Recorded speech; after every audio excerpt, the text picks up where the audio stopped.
उत्तराखंड के अल्मोड़ा डिस्ट्रिक्ट से 35 किलोमीटर की दूरी पर स्थित जागेश्वर धाम मंदिर है, जो कुल 250 छोटे बड़े मंदिरों से मिलकर बना हुआ है। इसे उत्तराखंड का 5वां धाम भी कहा जाता है और यह भी कहा जाता है कि जागेश्वर धाम मंदिर भगवान शिव की तप स्थली थी और यहीं से शिवलिंग की पूजा आरंभ हुई थी। वैसे तो जागेश्वर धाम की तरफ जाने वाले रास्ते देवदार के पेड़ों से सजे हुए दिखाई देंगे और यहाँ के देवदार इतने विशालकाय और मोटे होते हैं कि इन विशालकाय देवदार उत्तराखंड में कहीं और देखने को नहीं मिलते हैं। और यहाँ की घाटी इतनी खूबसूरत लगती है कि मानो पूरी घाटी देवदार के पेड़ों से बादलों की तरह गगनचुंबी दिखाई दे रही हो। और कुछ जगहों पर तो इतने घने देवदार के पेड़ हैं कि दिन के समय सूर्य की किरणें भी नहीं पहुंच पाते और उन इलाकों में बहुत ज्यादा ठंड और छांव बनी रहती है। प्राचीन काल में जागेश्वर धाम में मांगी गई मनोकामनाएं उसी रूप में पूरी की जाती थी जिस रूप में मांगी जाती हो, जिसकी वजह से भारी दुरुपयोग होने लगा।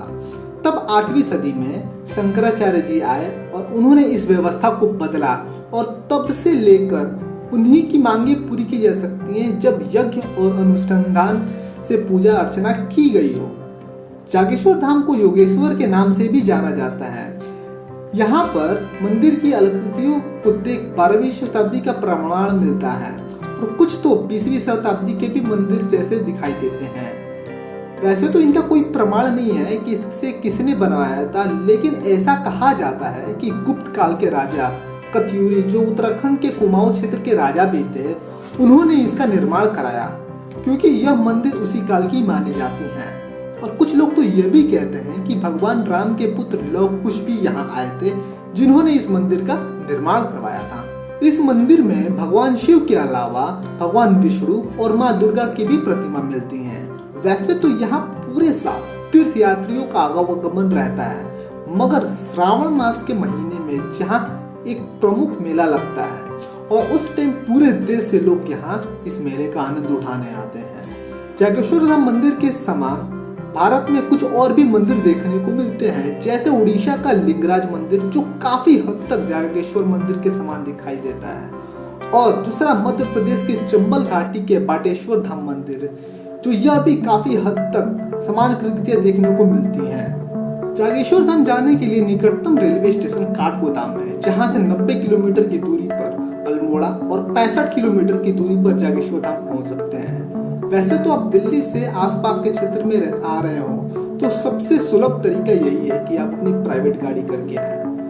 दिल्ली से करीब 350 किलोमीटर की दूरी पर जागेश्वर धाम पड़ता है और आप आसानी से वहां पहुंच सकते हैं। जागेश्वर मंदिर के मुख्य भाग के पीछे की तरफ वहां के सबसे बड़े देवदार का वृक्ष है, जिसे शिव शक्ति के नाम से भी जाना जाता है, जिसका मुख्य कारण यह है कि यह देवदार जमीन से एक मोटी जड़ से निकला हुआ है। लेकिन जैसे जैसे यह ऊपर की तरफ जाते हैं, यह देवदार के वृक्ष मध्य भाग से 2 भागों में विभाजित होकर 2 अलग अलग वृक्ष बन जाते हैं, जिसे देखकर ऐसा लगता है कि नीचे से देवदार एक ही है, मगर ऊपर की तरफ एक शिव और दूसरा माँ पार्वती का रूप लिए हुए हो। और इससे तकरीबन वृक्ष की मोटाई 18 से 20 फीट की है और ऊंचाई तकरीबन 250 फीट से ज्यादा।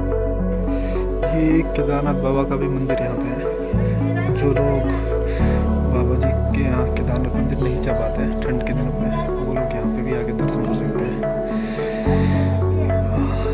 ये माता अन्नपूर्णा का मंदिर,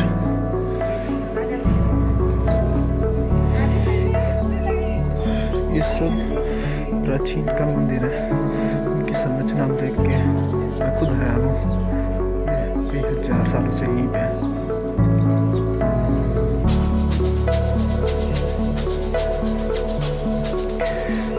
मंदिरों की संरचना है, कलाकृतियाँ काफी प्राचीन काल की है। देख पाओगे।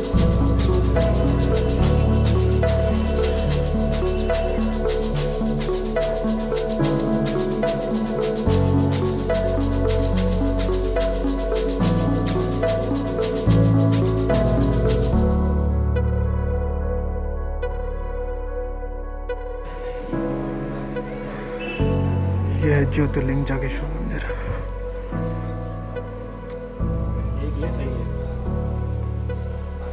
10 में कोई सही नहीं देखो